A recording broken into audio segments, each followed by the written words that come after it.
আজকে বানাচ্ছি ঝরঝরে ঝাল সুজি। তার জন্য কড়াইয়ে তেল দিয়ে দিয়েছি, সরষে ফোড়ন আর কারিপাতা ফোড়ন দিয়ে দিয়েছি।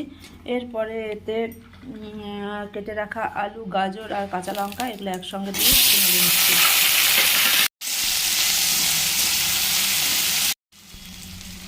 এর সাথে কুচনো পেঁয়াজ দিয়ে দিচ্ছি। ভালো করে এটা একটু ভেজে নিচ্ছি। সবজিগুলো আমার ভাজা হয়ে এসেছে। এবারে এতে নুন, হলুদ আর ম্যাগি মশলা দিয়ে দিচ্ছি। ভালো করে মশলাটা ভেজে নিচ্ছি।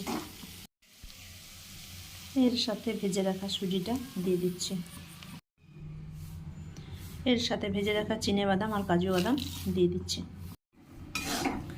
ভালো করে মিশিয়ে নিয়ে অল্প জলের ছিটে দিয়ে দেবো।